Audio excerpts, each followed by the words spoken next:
Último. Sí, recién, hace 2 segundos. Buenísimo, perfecto eso. Muy bueno, muy bueno. O sea, ahora le vamos a Me dar... gustó más la película igual. ¿Pudieron ver la película La Guerra del Fuego? A mí me gustó. Hola, buenas tardes. Esa película tuvo un premio en su momento a la mejor película antropológica, especulativa, obvio, sobre la prehistoria del hombre. Hay muchísimas cosas fructíferas para sacar de ahí, así que a todo el que no la haya visto, le aconsejo que la vea porque los va a poner en tema, los va a poder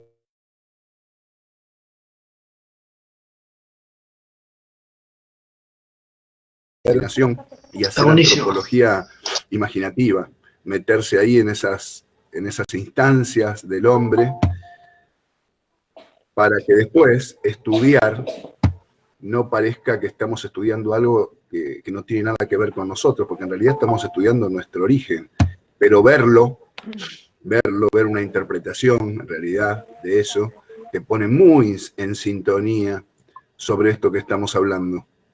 Hasta te hace encariñarte con ese contenido y no verlo como una obligación. Estoy estirando un poquito igual, así sigo admitiendo gente. ¿Le paso una pregunta, boluda? La pregunta no tiene por qué, no es boluda, es una pregunta que vos tenés, no es boluda. A ver, para mí es una pregunta medio boluda. ¿Cómo hace el lobo para involucionar y hacerse perro? Porque no es... No es sí, que porque el lobo termina siendo el animal doméstico de... Sí, pero digo, ¿cómo cambia el aspecto y todo eso? Digo, o sea... Mira, eso es como que vos me preguntaras cómo un joven rebelde, revolucionario, cuando se hace adulto termina siendo un burgués asentado, consumista y sedentario. Son aprendizajes, pero el hombre como especie superior no lo hizo involucionar, solamente le enseñó. El animal tiene capacidad de aprendizaje y fue una relación simbiótica de ayuda mutua, porque el perro... Pero también tenían otros animales que fueron evolucionando y evolucionaron a otra especie, porque tenían chanchos. Yo lo que preguntaba era más sobre su aspecto. Miren, cuando el hombre está sobre la Tierra, después de nosotros no aparece ninguna nueva especie. Nosotros somos la última especie que aparecemos. Todos los animales ya existían y muchos ya se habían extinguido hacía millones de años. No apareció un nuevo animal después de nosotros. Nosotros somos la cúspide de la evolución en la Tierra. No hay un animal que haya aparecido después. Al menos que estemos hablando de microorganismos o bacterias que mutan y sí son formas de vida nuevas por mutación. Pero nada apareció después del hombre en el reino animal, ni vegetal. Sí se extinguieron antes muchas, pero después del hombre no apareció nada. Así que el perro ese era el perro de hoy. Y es más, el hombre ese también era el hombre biológico de hoy. No es que teníamos que seguir evolucionando en el biológico. Sí. Cambiaron mucho desde la película El hombre a la del Neolítico. Eso me llamó la atención. Que sí, porque nos de fuimos la forma de mono que tenían al Neolítico que ya físicamente nosotros. Aparte se vestían, en la otra andaban desnudos, ¿no? En el Neolítico ya eran más civilizados, se entendían más su idioma o cómo se comunicaban. Porque hicimos un salto en el tiempo. Sí, eso me pareció. Nos fuimos a 12.000 años antes de Cristo, en la revolución neolítica. Mientras que antes estábamos en los albores del paso del primate al hombre. ¿Entienden? Pero nosotros no vamos a estar viendo los 200.000 años intermedios. Nosotros vamos a ver grandes bloques transformacionales. Ahora, Bueno, yo voy a empezar con la clase porque ya están casi todos. Así que ya pueden prepararse. La última pregunta, boluda, profe. Ahora que terminamos de ver el video, ¿marcamos como tarea completada o todavía no? Esto lo vuelvo a aclarar, ya lo dije en la clase pasada. Salvo cuando yo les diga que este trabajo me lo tienen que enviar, todas las consignas que les mando son para que ustedes vayan organizando su material de estudio y lo tengan en su carpeta para estudiar organizadamente y no se les haga un terrible matete desorientados que no saben para dónde ir cuando hay que estudiar.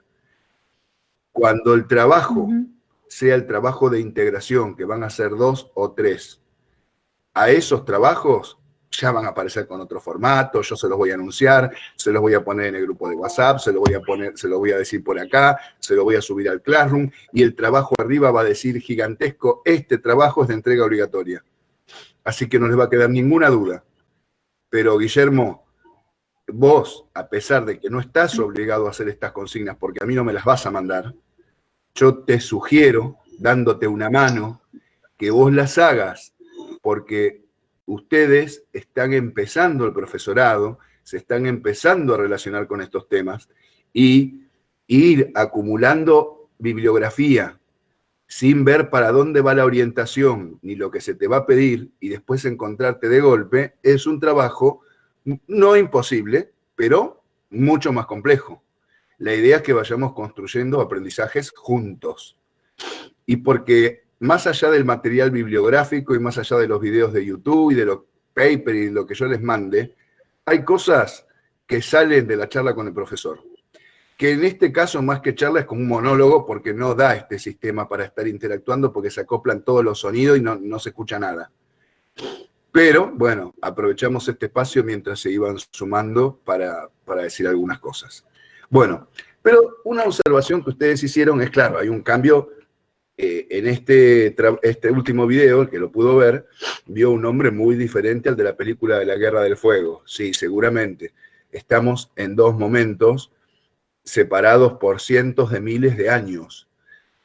Pero nosotros, en la Guerra del Fuego, o en el proceso de hominización, que ahora ya lo vamos a dar por sabido, por supuesto que a ustedes les pueden faltar detalles, eso ya va a emerger de su toma de apuntes, de su carpeta. Yo como orientación lo que les digo es que yo no les voy a estar pidiendo que me hagan una lista con los nombres de los distintos homínidos que fueron evolucionando, que hay 500 millones, y que eso no me interesa porque eso es un dato que vos lo pones en internet y ya aparecen todos. Lo que sí me interesa es que ustedes tengan claro qué movilizó a ese proceso de evolución, según esta teoría, que tuvo que ver con factores bióticos y abióticos. Cuando hablamos de factores bióticos, hablamos de lo biológico, de la vida. Y cuando hablamos de factores abióticos, clima, relieve. ¿Bien? Entonces, ustedes vieron que un cambio climático importantísimo produjo una transformación en la flora y en la fauna, una ruptura en el continente, dejó a un lado un continente que se secaba y al otro lado la biodiversidad y el alimento para los primates, y que eso, según esta teoría, generó que de un lado evolucionen los chimpancés y los gorilas, mientras que del otro lado la problemática de la alimentación llevó a los primates a descender de los árboles y todo lo que ya saben después. Vuelvo a repetir, uno tiene que ser astuto para saber en qué ámbitos dice qué.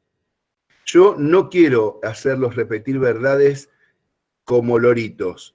Está interesante que ustedes razonen. Por eso es que quizá en otras materias no se los dirán, pero yo se lo tengo que decir. Les dije, esto es un área profundamente especulativa y hoy lo vamos a ver más que nunca eso. Esto no quiere decir que lo que yo les digo es todo mentira o todo, no. Pero sabemos que el discurso de la ciencia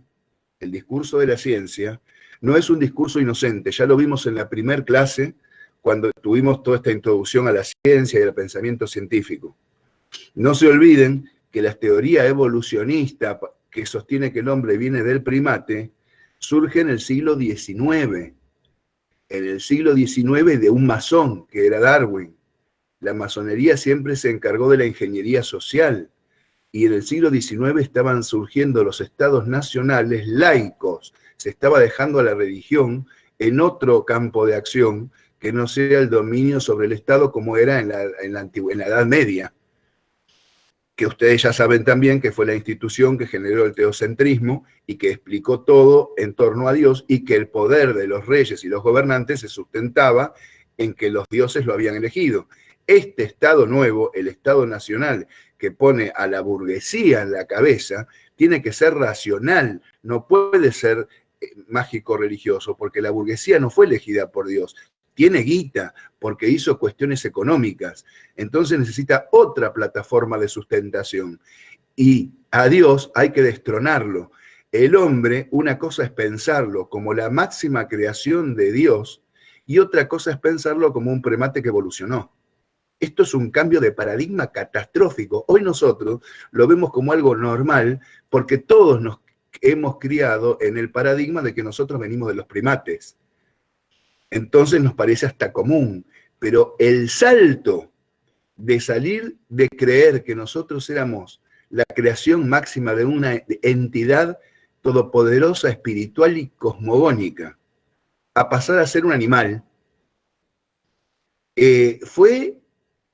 hubo explosión social en ese momento.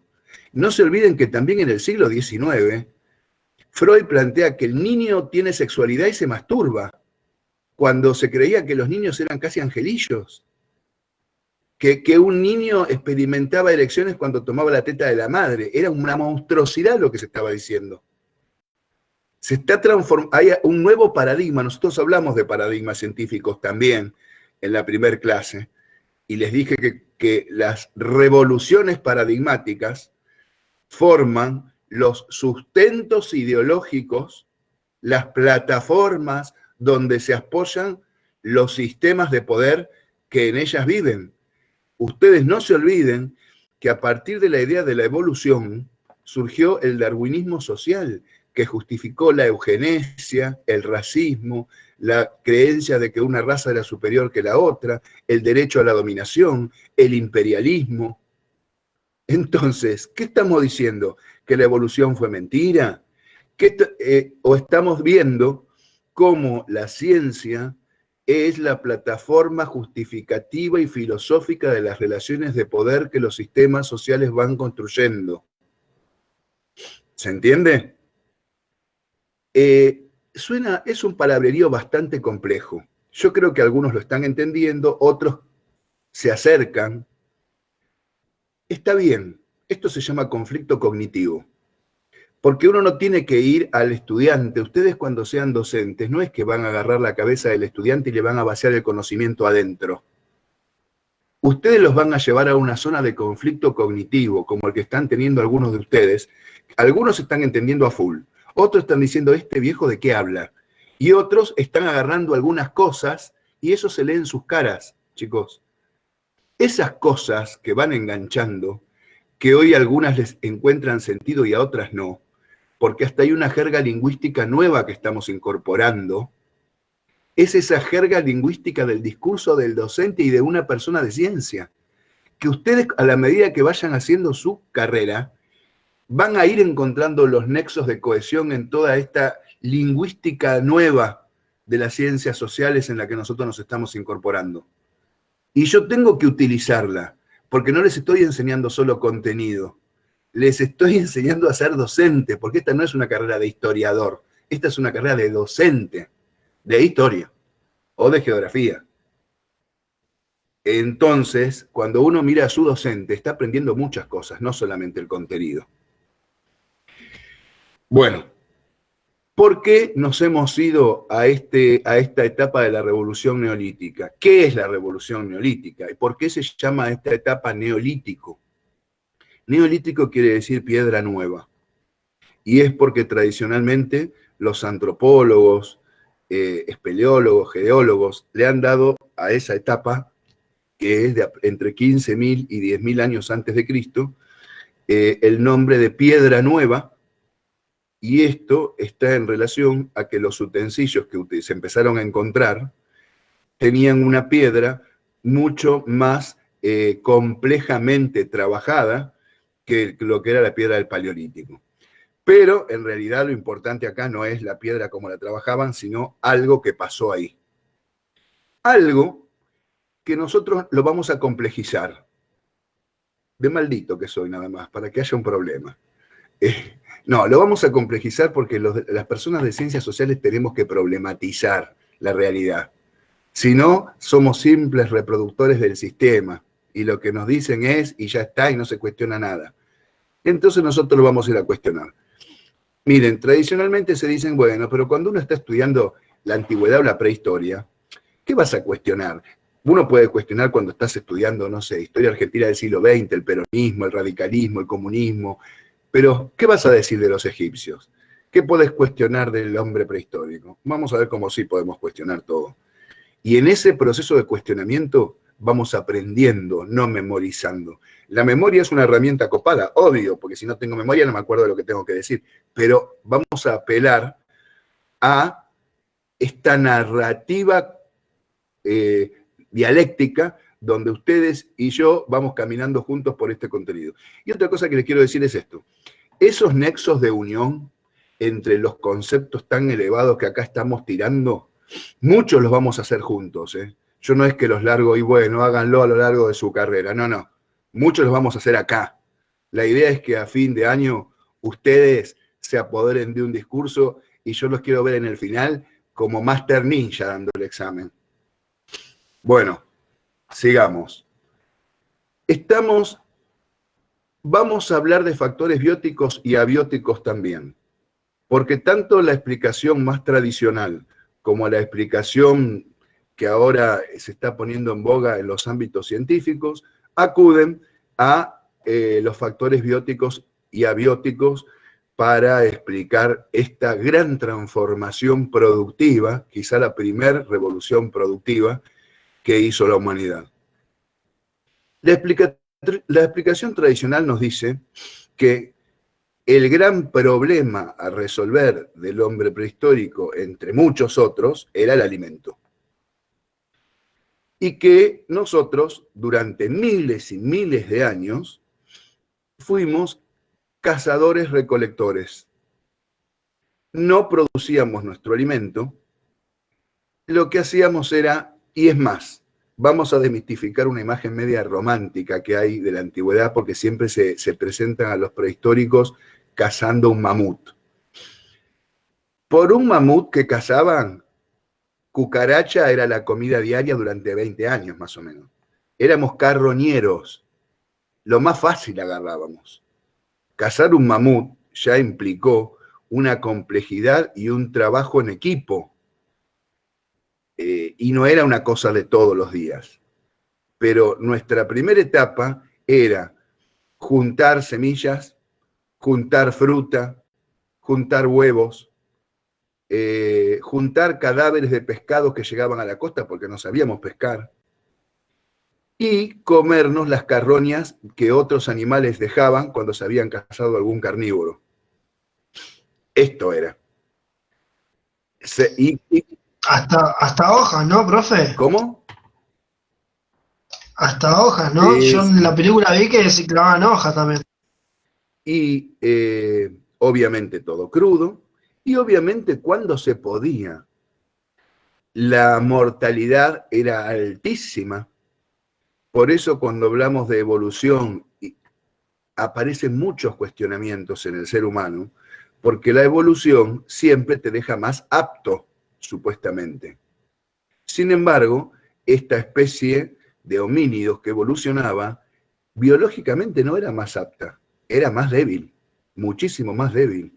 Nosotros tenemos los huesos mucho más, con menor densidad ósea que los grandes mandriles y los primates, no somos aptos para grandes saltos ni trepadas, no corremos a velocidades importantes, nuestros músculos son mucho más débiles que el resto de nuestros predecesores.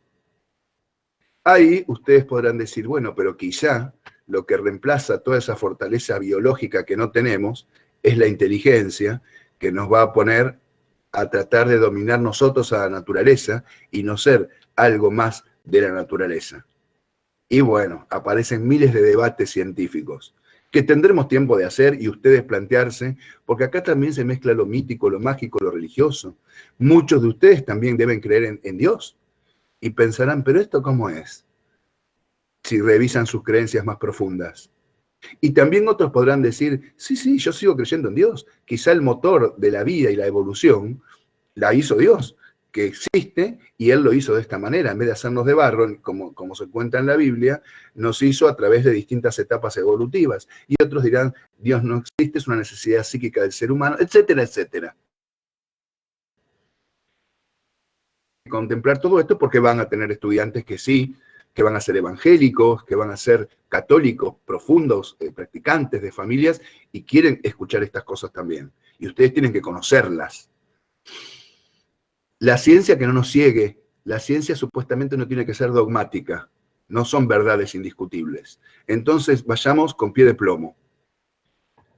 Más hoy que nunca, que hoy se está hablando de cosas que en otro tiempo hubieran sido altamente ridículas, como la de pensar en el factor exógeno, la idea de civilizaciones de otros sistemas solares interviniendo en la Tierra, que hoy cada vez cobra más fuerza. Entonces, bueno, ¿a dónde termina el discurso científico? No lo sabemos. Pero acá lo que sabemos es que entre el 10.000 y entre el 15.000 y el 10.000 antes de Cristo se empieza a producir la desglaciación, se termina de producir la desglaciación, porque veníamos de una era glacial donde la consecución de alimentos era terrible. Y la forma de vida nuestra, al ser cazadores-recolectores, era nómade, porque nos desplazábamos a través de las grandes manadas que perseguíamos o de los ciclos de los vegetales. Esto quiere decir que no construíamos ninguna guarida que sea sólida, resistente o duradera, porque tampoco la necesitábamos. Más nos convenía o hacer una simple choza con un pedazo de cuero o meternos abajo de un árbol en una cueva. Total, después nos íbamos a ir. La mortalidad era altísima a una edad muy joven, las muertes de parto superaban ampliamente el 50%, aparentemente.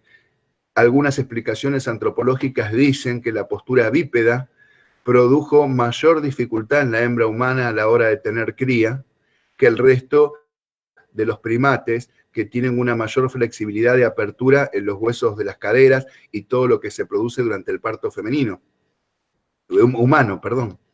Entonces, el parto humano siempre fue más dificultoso que otros primates. Esto quiere decir que la muerte en parto o la muerte del nonato era muy común. Por eso es que empezó a existir la práctica de que otras hembras colaboren en el proceso de traer, de que dé a luz una mujer. Esta falta de alimento y el cambio climático pueden haber hecho, según esta teoría que estamos viendo ahora, que el hombre, por observación, haya visto que de las semillas que caían al piso, que quedaban, o en el estiércol de los animales que había semillas, brotaban plantas. Y que las haya examinado por esta curiosidad y esta intelectualidad y este deseo de saber que nos dan los lóbulos frontales que ya teníamos, porque 15.000 años antes de Cristo ya éramos exactamente estos que somos hoy, desde lo biológicamente hablando, haya examinado, haya abierto, haya visto que de adentro brotaba y que salían de abajo de la tierra también, y cuando descargaba veía que había una semilla germinada, y que eso lo haya llevado a experimentar de agarrar semillas y ponerlas él. Y al ver que de la semilla emanaba un vegetal que era el que él comía, esto pudo haber hecho que haya empezado los primeros esbozos o intentos de no solamente juntar semilla para comerla, sino para copiarla, para plantarla y para que se asegure tener vegetal y no estar esperando encontrarlo. Si esto fue así, este proceso es el inicio de una transformación que el primer hombre que haya plantado se transformó en un eje dinamizador de la historia, porque así se llaman, ejes dinamizadores. Tengan constante este concepto. Ejes dinamizadores de la historia. Más situaciones que hacen que la historia se mueva. Si no hay conflicto y si no hay crisis, nunca hay, hola Manuel, nunca hay movimiento. De la mano de que el hombre comienza a plantar, obviamente ningún hombre va a plantar y se va a ir. Implica quedarse para esperar que la planta salga, que la planta crezca y que la planta se coseche. Nos imaginemos que muchas cosechas se habrán arruinado por no conocer cuánto esperar, cuándo plantarla, en qué momento sacarla, cómo reponerla para poder ir sacando, pero que ya haya otros brotes que estén naciendo. Pero por observación también, este hombre empezó a encontrar alguna especie de relación entre el sol, la luna, el agua, el crecimiento de los vegetales, la postura de los astros, y empieza a darse cuenta que hay especie de ciclos. Y eso explicaría que desde unas instancias tan primitivas, el hombre observe profundamente a los astros, al cielo, desde esta teoría. Imagínense que van pasando los cientos de años. Esto no es una cosa que se descubre de un día para el otro. Pero sí se tuvieron que haber dado cuenta que en determinada época pones una semilla y no te brota, pero en otra época sí. Y esto, de alguna manera, lo tuvieron que haber ido registrando. Bueno, hay cosas que son muy discutibles, muy extrañas, por los conocimientos que nosotros tenemos y por los que no tenemos. Porque en esta misma época, vayamos a 9000 años antes de Cristo, encontramos un hombre que es primitivo, que recién está descubriendo plantar, pero, sin embargo, encontramos a Göbekli Tepe o a Stonehenge, que son obras arquitectónicas megalíticas, una en Inglaterra, otra en Turquía, cerca del límite con Siria, Göbekli Tepe, donde aparece perfecta simetría matemática en la acomodación de esos bloques megalíticos que vaya a saber cómo los movieron.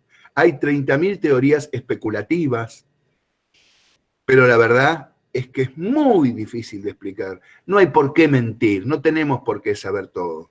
No tenemos que hacer... No, esto lo hicieron arrastrando tronquitos porque esto no fue así. Y se sabe que no fue así. Pero el discurso en todo el librito viene armado.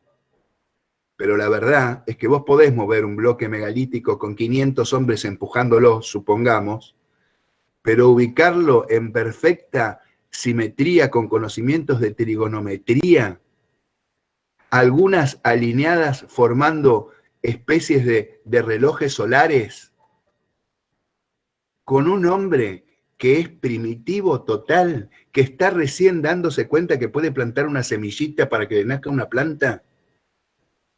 Es muy complejo esto, pero lo tenemos que meter en lo que la historia convencional nos dice, porque estamos dentro de un paradigma, y ustedes ya saben lo que es un paradigma.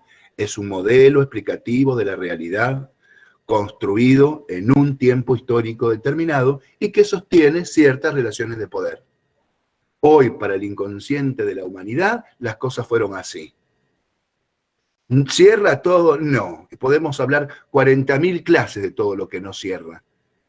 Y cuanto más nos ahondemos, más se van a dar cuenta que más los desprestigian. intelectualmente. Esto pasa siempre, pasó, pasa y pasará. Cuando se empieza a hablar de teorías de un paradigma diferente al vigente, toda la sociedad científica del momento ridiculiza, como hicieron con Nikola Tesla, por ejemplo, o como hacen con cualquier persona hoy que te hable de, no sé, de que no somos la primera humanidad, que existió una humanidad tecnológica en la Tierra antes que la nuestra, o que hablen de Lemuria o la Atlántida. Todo pasa a ser una especie de cosa pintoresca, pero no seria. Lo serio es esto. Y ni hablar cuando entremos en Egipto. Pero bueno, no importa. Sigamos por este camino. Acá si ustedes quieren saber qué es lo que yo les voy a pedir, tienen que saber qué fue la revolución neolítica, cuándo se produjo, cuáles son las dos teorías explicativas y qué desencadenaron. Bueno, hasta ahora ya saben qué es, ya saben aproximadamente cuándo se produjo, no conocen las dos teorías porque recién estamos hablando de una, eso se lo voy a explicar, y no saben qué desencadenó todavía porque tampoco lo explicamos. Pero sí empezamos a decir algo, que a partir de la revolución neolítica empieza un proceso gradual hacia el sedentarismo. ¿Qué es el sedentarismo y qué es el nomadismo? El nómade va de un lado al otro, no tiene un lugar de asentamiento fijo. El sedentario tiene un lugar de asentamiento fijo. Bueno, este paso al sedentarismo, íntimamente asociado con la revolución neolítica, trae otra consecuencia, y es que la construcción de los lugares habitacionales ya no van a ser tan endebles y provisorios, porque ahora va a tener que ser una guarida que me dure porque yo me voy a quedar ahí. Por ende, empiezan a complejizarse las viviendas de los grupos humanos. Ustedes me podrían decir, ¿pero qué me habla de complejizarse la vivienda si me están diciendo que hicieron las cosas megalíticas como Göbekli Tepe o Stonehenge? Eran archicomplejas. Bueno, las preguntas son miles. Empiezan a hacer casitas medianamente habitables, pero por otro lado hacen bloques monumentales alineados astronómicamente. Las hicieron los mismos. Habían clases que tenían otros conocimientos. Estoy bien consciente de las preguntas que no voy a responder, pero por lo menos dejemos abiertas las preguntas para que todos sepamos en qué ámbito nos estamos metiendo. ¿Sí? Entonces ahora tenemos un hombre y una mujer que gradualmente, obviamente, empiezan a cambiar sus rituales de vida para pasar al sedentarismo. ¿Y de qué lugar geográfico estamos hablando? ¿Dónde está pasando esto? ¿Qué pasa en todo el planeta al mismo tiempo? Probablemente no. Pero los registros históricos más antiguos que se tienen nos dicen que quizá este proceso se inició en lo que se conoce actualmente con la región de la fértil medialuna. ¿Qué la habrán estudiado en el secundario? Porque esa frase, la fértil medialuna, y si no la estudiaron, bueno, la descubrimos juntos, muchachos. No era una medialuna de manteca. La fértil medialuna era una región que se formaba desde el cercano oriente, entre los ríos Éufrates y Tigris, y se expandía en forma de medialuna hasta Egipto, en el Valle del Nilo. Esos tres ríos, Egipto, el Nilo, en el Valle de Egipto, y el Éufrates y el Tigris, en el cercano oriente, en la región que actualmente es Irán, Irak, el Golfo Pérsico. Esos 3 ríos siempre fueron ríos irregulares, de régimen irregular. Les quiero decir algo, chicos. Paro acá. Esta materia se combina con geografía. Muchas de las cosas que yo les digo son de geografía, pero las van a terminar de completar y las van a saber con más exactitud en geografía. Ahora me voy a adelantar un poco a su profesora Akrich, entonces les voy a decir que los ríos pueden ser de desembocadura endorreica o exorreica.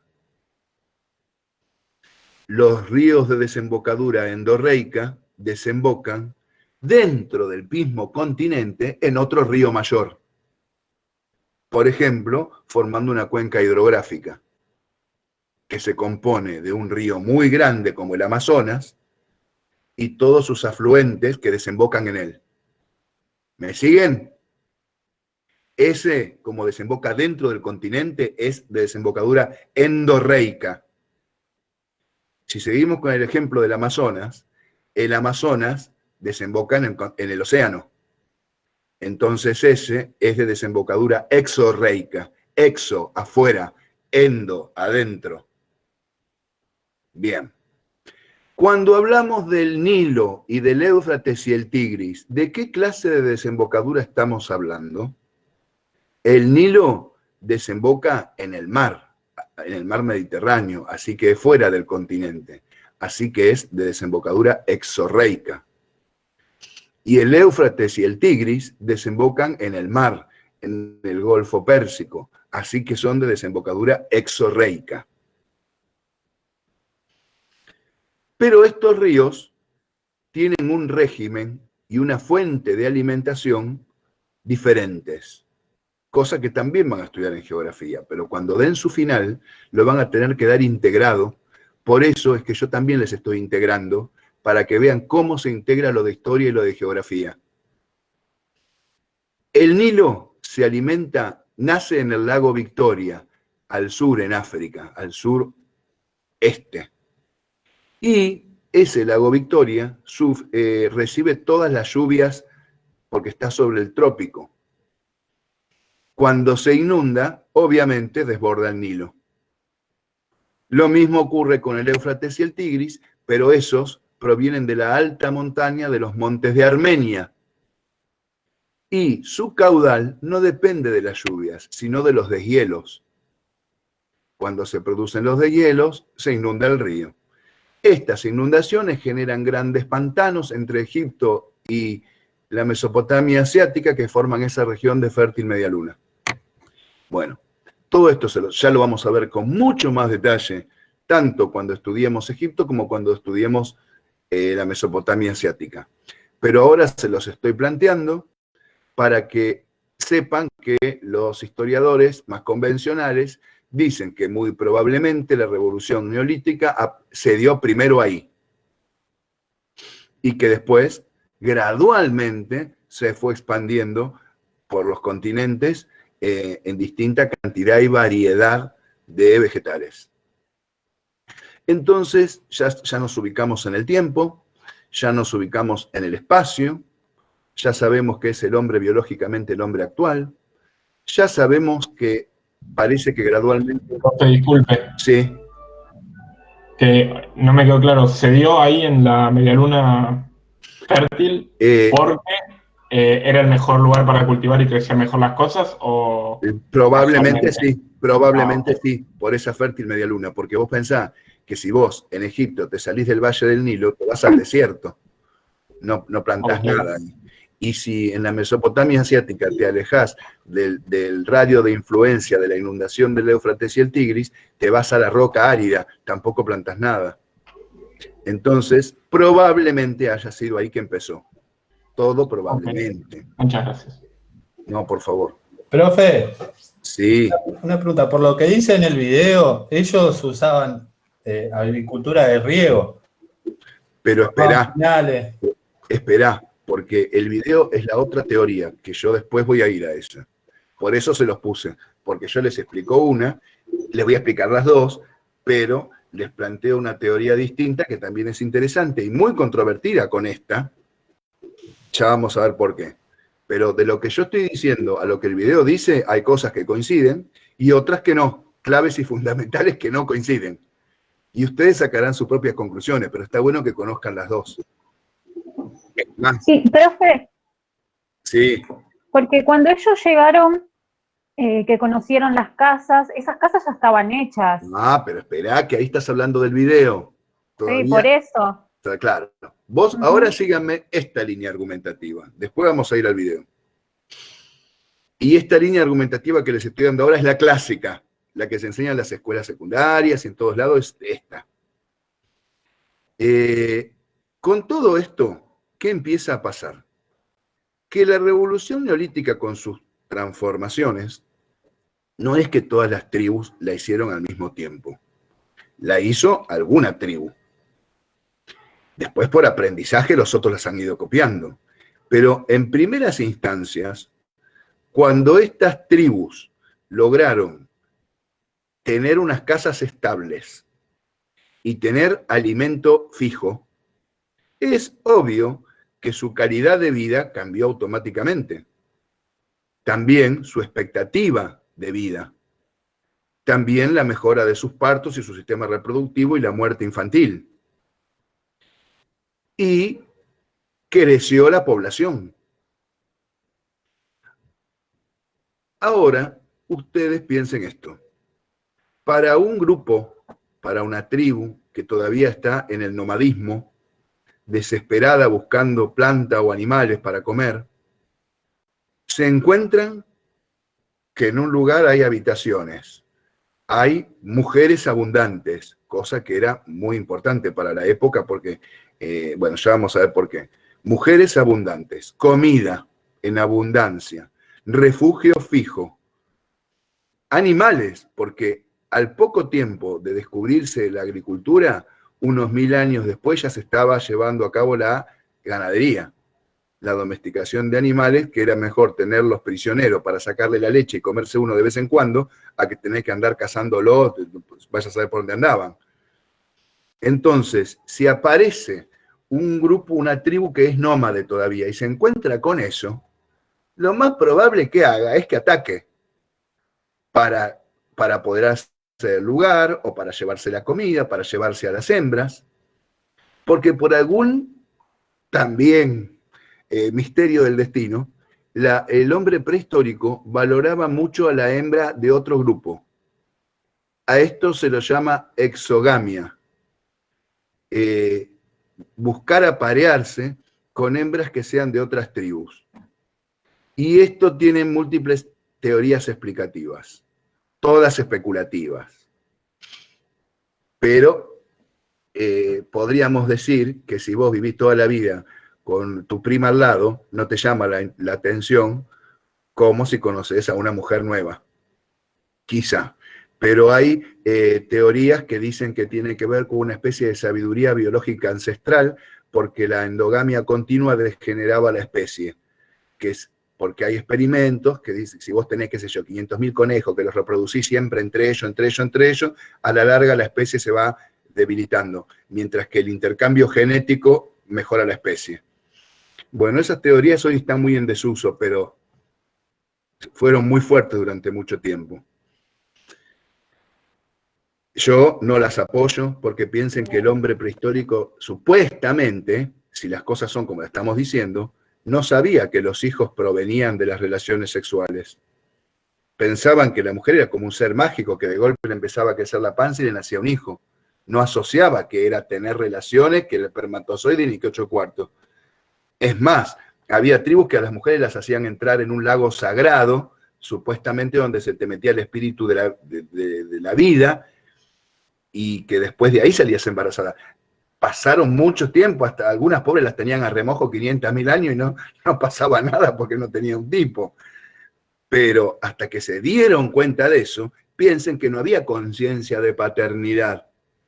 Sí de maternidad, porque la hembra sí sabía que salían de ella. Ahora, el tipo no sabía que también habían salido de él. Por eso los padres eran más bien como los machos, padres comunitarios, todos los machos cuidaban a las crías de todos, pero no era que este es mi hijo. La que sí sabía eso era la mujer. Entonces, muy probablemente, frente a este peligro continuo de los ataques de todos los que todavía no están en el proceso de ser productores de alimentos, empiezan a generarse las primeras empalizadas, paredones, murallones, llámenlo como quieran, pero en los primeros country, los primeros barrios privados, si quieren verlo así. Pero había que cerrar de alguna manera eso para que no esté tan expuesto a que se meta cualquiera que venía.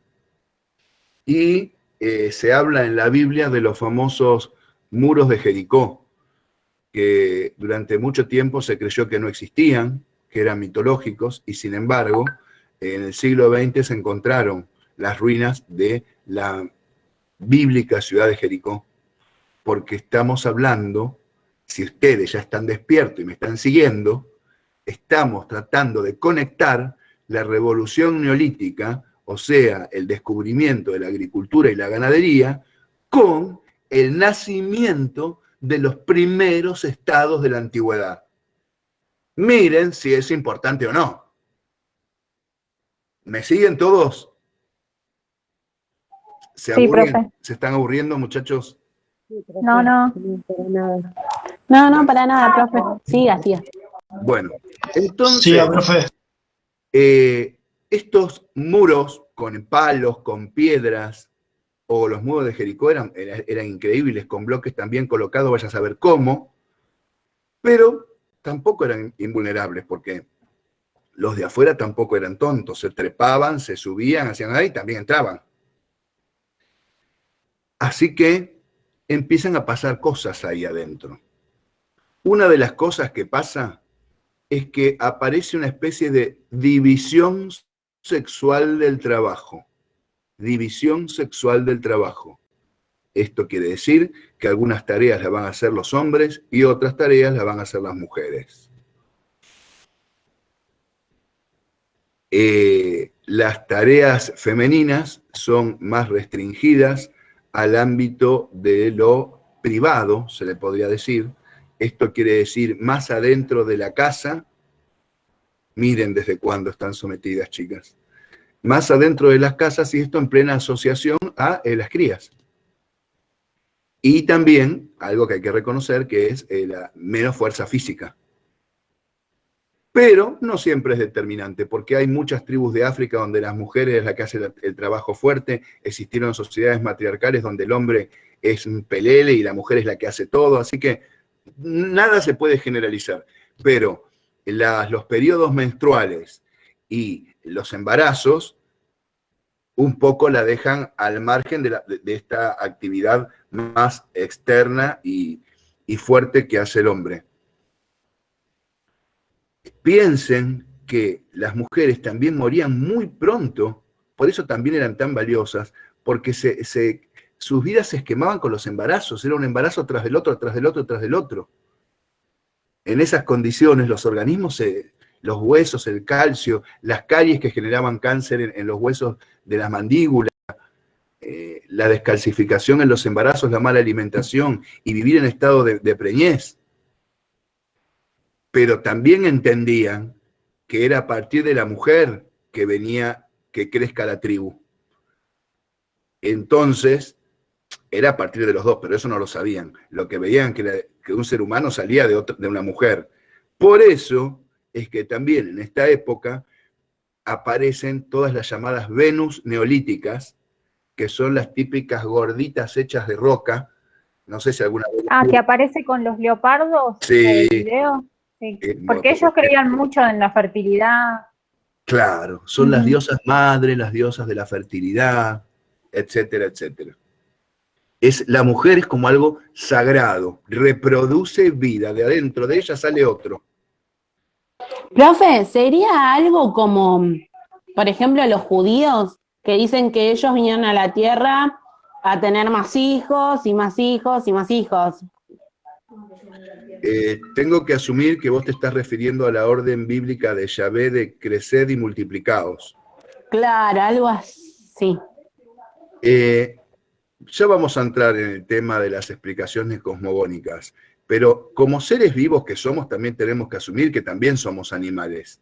Más allá de todo lo filosófico que uno crea que es, pero biológicamente somos animales. Y tenemos instintos de supervivencia. Aunque los antropólogos dicen que el ser humano prácticamente perdió todos sus instintos, hay pulsiones que seguimos teniendo.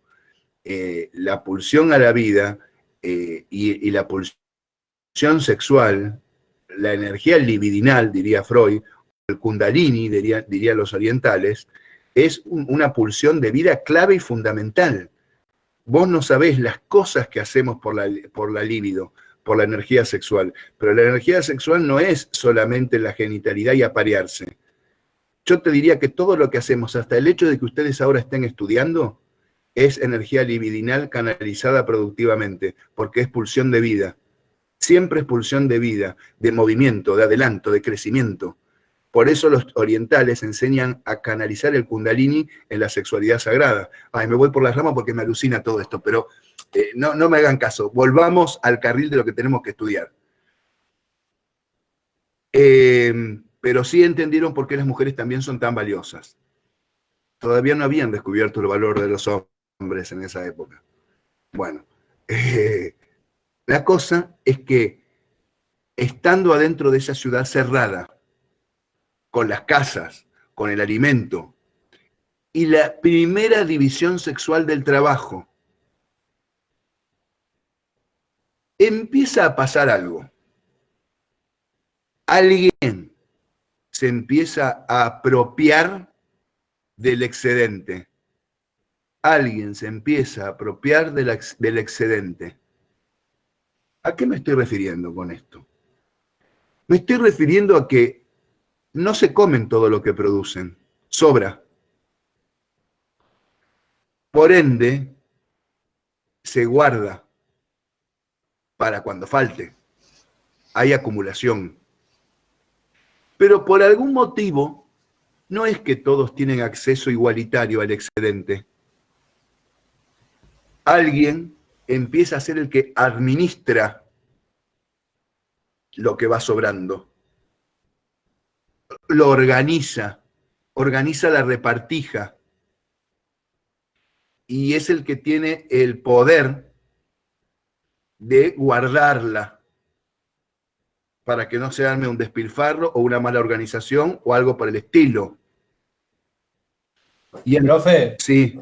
Pero la raciona también. La raciona, obvio, la administra. Claro. ¿Y por qué decimos esto? ¿Qué pruebas tiene la ciencia para decir esto?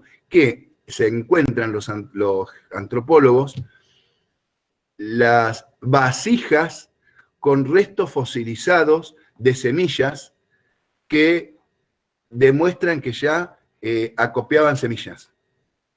¿Me siguen? Y ustedes me dirían, ¿y quién es ese que es el que tiene el poder y que los demás aceptan que él sea el que la administre? ¿Y por qué ese sí y no otro? Bueno.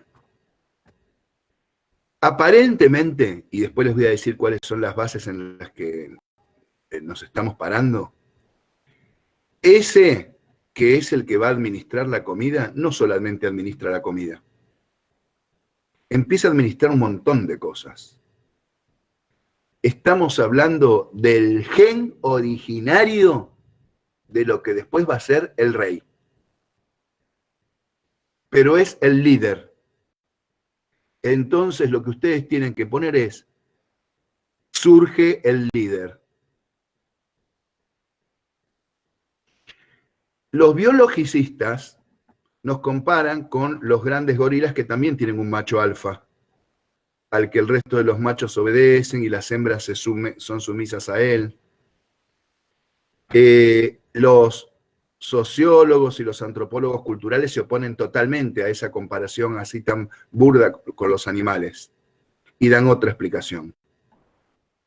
La explicación más social asocia a la figura del rey con el inicio del pensamiento mágico religioso. El inicio del pensamiento mágico religioso. Porque cuando vamos ya en la historia, déjeme dar un salto ahora, ya existiendo la escritura, si esto no lo anoten, se los voy a contar yo, y después seguimos, pero para que, si yo me voy a Egipto, vamos a asumir que Egipto y Sumer son los primeros estados de la humanidad, que ahí se hicieron las primeras civilizaciones. Hoy está en tela de juicio eso, pero supongamos que sí. Como ya existía la escritura, ellos tienen sus libros que narran todo su origen. Y tanto en Sumer como en Egipto, lo que se narra siempre es lo mismo. También en América, también en China, en Asia, en todos lados. Pero estamos hablando de ellos.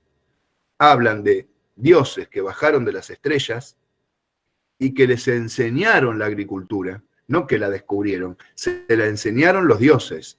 Tot, Hermes Trismegistro, Horus, Isis, Ra. Ellos venían con esa sabiduría y se los enseñaron. Pero después no se quedaron a vivir con ellos, se fueron. Después de enseñarle cultivo, escritura, agricultura, trigonometría, astronomía, astrología, herboristería, etcétera, etcétera, se retiran. Pero antes de retirarse, según sus libros, forman una élite gubernativa, que en el caso de Egipto va a ser el faraón. Los egipcios cuentan que los primeros faraones no eran humanos, eran dioses, que gobernaban y convivían con el hombre y que no se podían reproducir con el hombre. De ahí que los egipcios tenían sexo entre hermanos, porque no eran compatibles con los humanos. Y si pueden ir conectando, se dan cuenta de dónde vienen las monarquías absolutas de origen divino que están durante toda la antigüedad, durante toda la Edad Media y que se extienden hasta el siglo XVIII, cuando recién en la Revolución Francesa se le pone quiebre al paradigma de creer que los reyes tenían sangre divina en las venas, que eran elegidos por los dioses. Miren desde dónde viene. Entonces, volvamos en el tiempo, y ahora sí pueden seguir anotando, muy probablemente la aceptación de este líder se justificara en la idea de que el líder contacta o es mensajero o tiene algún poder en relación a los seres sobrenaturales que empiezan a aparecer en esta cosmogonía inicial del hombre prehistórico, del neolítico. ¿Me van siguiendo, muchachos, todos? ¿Sí? Sí. Bien. Junto a él, imagínense que para este hombre o mujer, generalmente en Occidente hombres, no puede hacer todo. Tiene que empezar a delegar alguna función. En esa delegación de funciones del poder, en esa administración de las relaciones iniciales de poder, empieza a aparecer lo que llamamos jerarquización social. En la administración del poder empieza a aparecer lo que llamamos jerarquización social. Sí, Guillermo. Una pregunta de curioso nomás. Supuestamente esos próximos delegantes que se administran cosas, ¿esos supuestamente también tenían sangre divina? ¿O nada más los eligió el rey porque era el que supuestamente lo eligió Dios?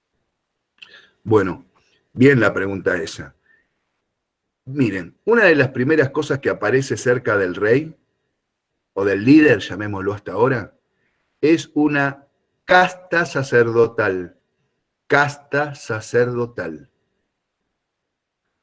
¿Qué quiere decir eso? Que estas tribus tenían, según en qué región se llamarán chamanes, en Grecia el oráculo de Delfos, bueno, una especie de hombres que podían ser mensajeros entre los dioses y el hombre. Los sacerdotes. Por eso casta sacerdotal, que siempre están junto al poder, y legitimados, obviamente, desde el tema de que son los que se pueden comunicar con los dioses y los hombres. Son los mensajeros. Ahora, si el rey o el líder necesita un grupo de tipos que estén parados arriba de los paredones, con palo y flecha, todo el tiempo atentos de que no vengan a invadirlos, y eso sería el gen originario de los ejércitos algún día, no es que esos ejércitos los eligieron los dioses, eso lo eligió el rey, pero al rey lo eligieron los dioses. ¿Y por qué le obedecen estos soldados nacientes? Porque él es el representante de Dios o un dios. Y tiene a toda una casta sacerdotal que es la que empieza a institucionalizar cómo hay que manejarse con los dioses. Profe, ¿puedo hacer una pregunta? Sí, Anaí. Pero ellos, ¿cómo sabían que eran elegidos por los dioses? O sea, ¿qué certeza tenían de que era así? Yo te puedo decir desde lo que dicen sus libros sapiensales, el libro de los muertos en el caso de egipcio, o las tablillas sumerias, o el Popol Vuh acá en América. Ellos decían que ellos vieron cómo de las estrellas estos seres bajaron, que a ellos no se los contaron, que a las primeras tribus convivieron con los seres estos, los describen. Extraterrestres. Los dibujan, los tienen plasmados en sus cuevas, en sus papiros, en sus tablillas. Ahora, después con el tiempo, ya las generaciones nunca más los vieron. Ya fue tradición oral, tradición oral, tradición oral. Pero supuestamente los primeros, cuando todo esto empieza, sí los vieron y estuvieron con ellos. ¿Entendés, Anaí? Sí, profe, ahora sí. Gracias. Pero escúchame, Anaí, no tomes esto como la verdad absoluta, ¿eh? Te dije, estamos en terreno especulativo. No, está bien, pero era una duda que me surgía, o sea, por todo lo que estamos hablando. Pero mira, está perfecto que te surja una duda en esto, porque si no te surge una duda en esto, es que no estás entendiendo nada. Te tiene que surgir duda, porque esto es el ámbito de la duda y de la pregunta total. ¿De dónde todos los hombres de la humanidad sacaron que seres vinieron de las estrellas y nos enseñaron el lenguaje, la cultura, la agricultura, que podían volar, que subían, que bajaban? ¿De dónde? ¿Que todos se fumaron la misma chala a nivel mundial? Obvio. Aparte, también lo que me llama mucho la atención, o sea, y siempre, ¿no? Hablando de todo esto, es como que siempre fueron los hombres los que reinaban, ¿no? Faraón, dioses, esto, lo otro. Y la mujer nunca llegó a ese puesto, o sea, nunca... No, sí, la mujer llegó en otras culturas, ¿eh? Ya te dije que no fueron las más, pero sí hubo. Que la mujer después sea relegada, eso va a responder a otras cuestiones históricas. Pero sí existieron, ya vamos a ver en la isla de Creta, las que oficiaban el culto eran siempre mujeres, que estaban por encima de los hombres. En África... Perdón, profe. Sí. Quería hacer este comentario con referente a esto. Esto tiene mucho que ver con la cosmogonía de las culturas, o sea, esta cuestión de que si son hijos de reyes divinos o descendientes de seres mágicos. Sí. Lo que sí, Paula, cada cultura le pone nombres nuevos, orígenes nuevos. Por ejemplo, algunos hablan del inframundo, seres que vienen de abajo, otros seres que vienen de las estrellas, pero prácticamente todas las culturas del mundo creyeron en esta cosa sobrenatural y en estos seres que vinieron. Profe. Y que nos crearon. Y cuentan sus distintos, hoy les llamamos mitos creacionistas. ¿Sí? Profe, una pregunta. Sí, yo tomé un seminario hace un tiempo de religiones y cultura, puntualmente Yoruba, habla mucho sobre estos descendientes de hecho, actualmente existen reyes en Ile-Ife y en Oyo que dicen ser descendientes reales de digamos, de un ser mágico, ¿no? Claro. Exactamente. Esta estructura de la que estamos hablando es la que legitimó el poder en la prehistoria y en la antigüedad y hasta casi la modernidad.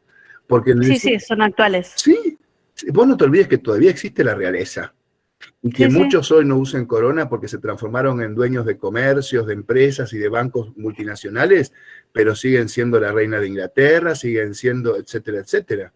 Y se heredan su sangre divina a través de sus hijos, etcétera, etcétera. Pero obviamente que en la modernidad tienen que aparecer otros discursos legitimantes, porque ese ya no va más. Pero estamos hablando de algo clave en relación al poder en la antigüedad. Recién Anaí me preguntaba, ¿pero por qué le creían? Estamos especulando. Yo si después, el año que viene, cuando ustedes estén estudiando Edad Media, ustedes van a decir, ¿pero por qué el pueblo le creía a la iglesia que Dios había establecido las 3 órdenes, el que trabaja la tierra, el que guerrea y el que ora? Y lo creían. Y ahí sí hay una respuesta, porque te voy a decir, ahí había una élite y una convivencia entre el poder religioso y el poder político para manipular la ignorancia de la sociedad, para mantenerla sometida. Bueno, totalmente. Pero si yo me voy a los albores de la humanidad y ya encuentro a los primeros tótem y a las primeras cosas bajando del cielo y las luces y adorando, es evidente que la historia convencional lo que te dice es que el ser humano, en su poca comprensión de los fenómenos del universo, asociaba con cosas poderosas el rayo, la tormenta, el viento, el relámpago, un tornado, un terremoto. Todo eso eran manifestaciones que lo impactaban tanto que tuvo que encontrar una explicación. Igual, ¿de dónde surgió la idea de Dios, de dioses? No te olvides que todos los pueblos de la antigüedad fueron politeístas, salvo los persas y los hebreos, que también tuvieron un tiempo de politeísmo. Después todos siempre hablan de dioses. De hecho, nuestra Biblia hebrea, la traducción original, habla de los Elohim al principio, que es un término plural. Y Nazarena se está durmiendo, así que voy a acelerar, porque ya se pega una vez. Y, profe, ¿y Adán y Eva entonces? También. Adán y Eva...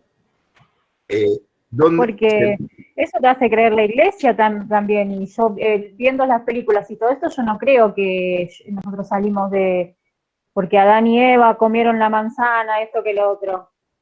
Yo creo más en la teoría de que descendimos de los monos que de Adán y Eva. Marín, Jessica, nosotros no venimos de los monos según la teoría. Los monos y nosotros venimos de los primates. Que también hay 500.000 baches en esa teoría, pero bueno, es la más aceptada. Y si esa es verdadera o falsa, no implica que es una teoría o la otra, porque la otra, la que dijiste, no es una teoría, es una explicación de fe, no tiene racionalidad, ni lo de la manzana, ni lo de barro. Es más, quizá ni entendamos de qué están hablando, quizás sea un libro cifrado que habla en clave, que esté diciendo otro mensaje, no el que interpretó la Iglesia Católica, de que una manzana, que la Biblia no habla de ninguna manzana, pero habla de un fruto del conocimiento del bien y del mal, que eso puede ser algo simbólico, que esté hablando de un proceso evolutivo cognitivo en el hombre, vaya a saber qué. Esto de que el pecado original era el sexo y que la manzanita, eso lo inventó la Iglesia Católica. Bueno. Profe, volvamos. Tengo una pregunta. Sí. Si esto era aceptado por lo general, porque por lo que se ve era una constante, ¿no? ¿En qué momento empezó a ser desprestigiado o hecho a un lado? No empezó a ser, en ningún momento de la prehistoria y en ningún momento de la antigüedad y en ningún momento de la Edad Media y recién en el siglo XVIII. Siglos y miles de años hasta que eso sea desprestigiado.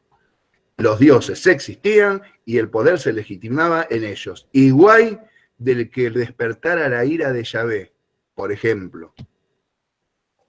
Pero bueno, sigamos. Me encantaría tener 30 horas para responderles todo, pero déjeme, por favor, que tengo que dar esto, porque se me va a ir el tiempo, tengo el otro curso y le tengo que hablar de las dos teorías. Pero entonces, ahora ya tenemos un pueblito cerrado, con casas estables, con diferenciación sexual del trabajo, con jerarquización social, porque algunos son el líder, otros son la casta sacerdotal, otros son el ejército, otros son los campesinos que plantan, ¿bien? Y otros son la corte, lo que sería la corte, los que empiezan de alguna manera a forzarse para llevar una contaduría de cuánto plantaron, de cuánto cosecharon, a quién ya le dieron, a quién ya no le dieron. Quizá ese haya sido el motor que lo llevó a tener que desarrollar algún sistema previo de escritura, tener que ir contabilizando lo que se hacía.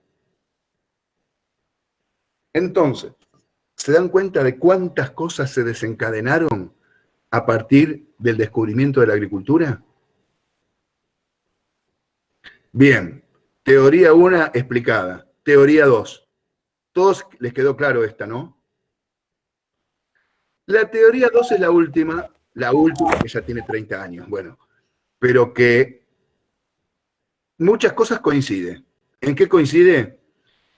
En el tiempo, dice que fue aproximadamente 12.000 años antes de Cristo, pero dice, acá sí estamos hablando, Guillermo, del video, dice que fue durante el periodo de la última desglaciación, muy cercanos al inicio de la Edad de Bronce, cuando el hombre empieza a poder manejar los metales, otro gran misterio, pero no importa, y que la verdad que ese periodo de desglaciación, lejos de ponerlo al hombre en un problema alimenticio, según nos plantea esta teoría, fue la época más de esplendor y de oro para el hombre, porque la tierra empieza a calentarse a partir de las desglaciaciones, y entre la humedad y el calor, la vegetación crece más abundantemente que nunca y que sobra alimento. Fíjense cómo cambian las miradas sobre la historia, ¿no? Entonces, dice que el hombre, por una cuestión de equilibrio psíquico, piénsense ustedes, a ver esto que les voy a decir. A nosotros, los seres humanos, ¿nos gusta la idea o la ilusión o la creencia de seguridad? ¿De que tenemos cosas seguras en la vida? ¿Sí o no? Nazarena decía algo. Sí, ¿no? Sí. Sí. Muy probablemente, por más que ahora tengan alimento, la angustia existencial era terrible. Si mañana cazaba, si mañana no cazaba, si mañana había alimento, si mañana no había alimento. Muy probablemente la angustia existencial haya sido terrible para ese ser. La ansiedad y el miedo al cada día, y que ese haya sido un motor muy importante para donde encontraban una abundante vegetación, que también en esta teoría tiene que haber sido una de las cunas del neolitismo, el Éufrates y el Tigris en el cercano oriente, asentarse ahí y no moverse de ahí. No moverse, al menos hasta que no se termine todo lo que había. No seguir moviéndose si encontraban un lugar. Pero esta teoría dice que eso lo hicieron por la seguridad que les daba estar cerca de un lugar donde haya alimento, pero que aparte no es que estuvo primero el descubrimiento de la agricultura y que como consecuencia se hicieron sedentarios. Al revés, ellos dicen que el hombre primero se hizo sedentario y que fue producto del sedentarismo el descubrimiento de la agricultura. Acá está la gran diferencia entre una teoría y la otra. Y se plantean un montón de pruebas, porque esta teoría tiene un montonazo de pruebas y está formando un paradigma nuevo. Se habla de un lugar que hasta mediados del siglo XX nadie lo conocía, Catalchuk. Este lugar, que es cerca de Turquía, es un lugar que parece que existió aún antes de los sumerios.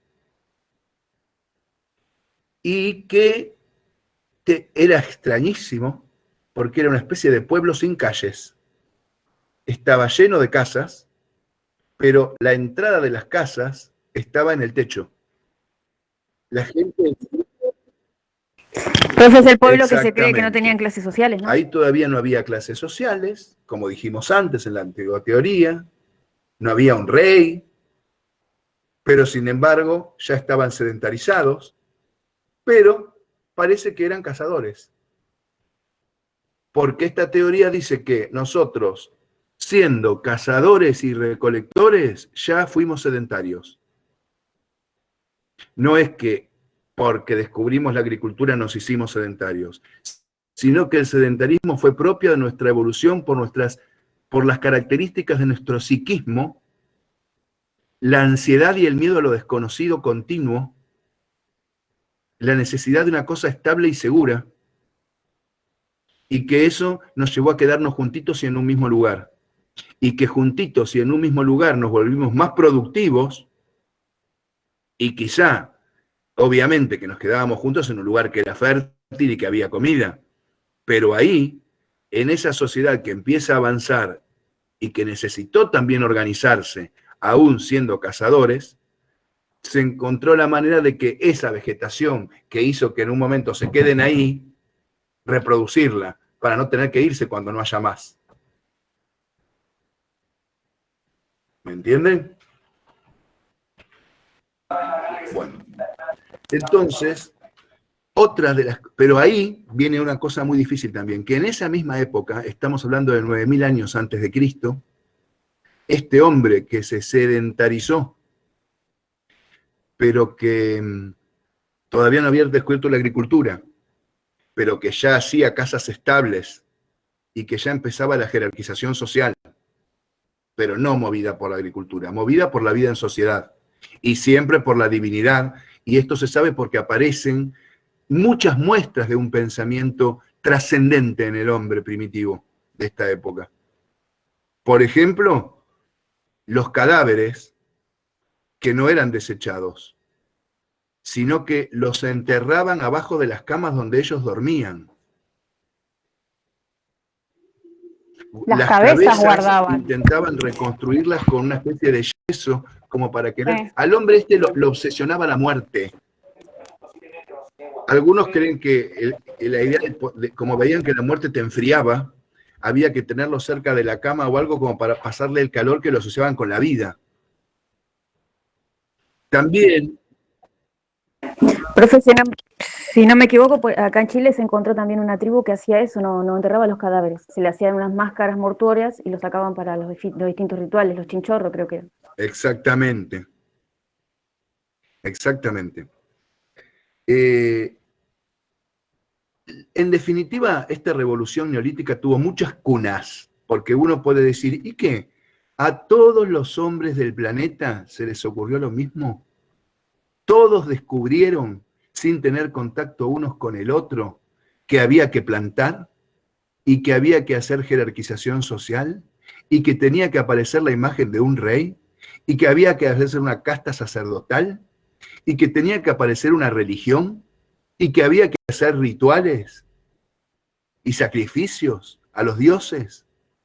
¿Cómo es que a todos se les despertó lo mismo? Al hombre de América con el nombre de Europa, con el hombre de Asia, con el hombre de África, con el hombre de Oceanía.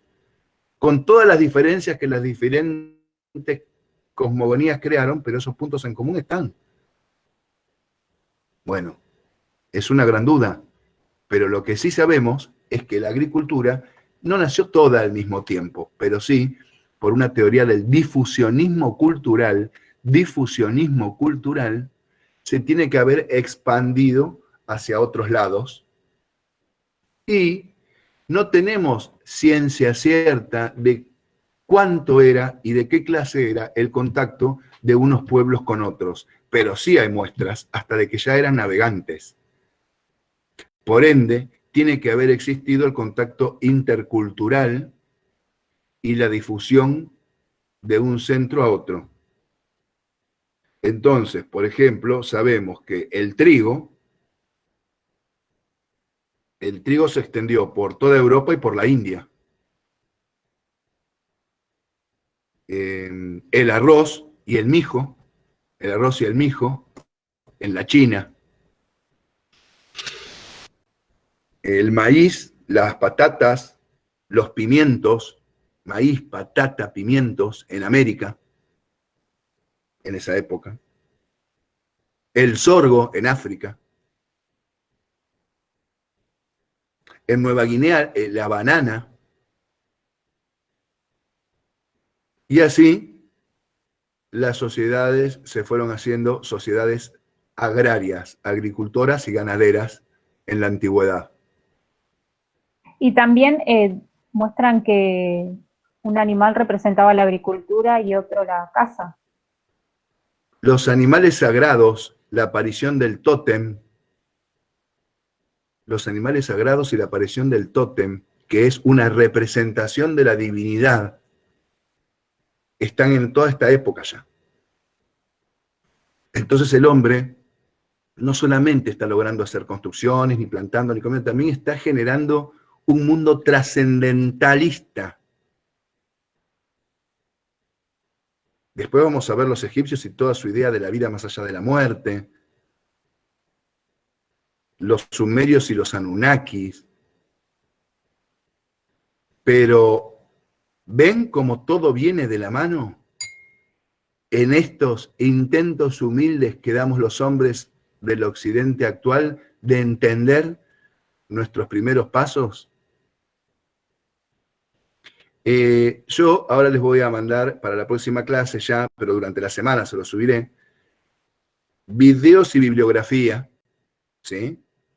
Ustedes, el video los pone en toda la sintonía, la bibliografía los ejercita en el ámbito académico, porque hay que saber encontrar las ideas, por eso yo les tiro siempre algunas preguntas, para que sigan armando su carpeta, porque vamos a estar estudiando cosas de todo este periodo y de otras instancias que acá yo no llego a decir, pero que van a encontrar en el material bibliográfico, acerca de el avance del hombre primitivo, para encaminarnos rápidamente, porque tenemos que ganar tiempo, pero no ganar tiempo sin que ustedes entiendan.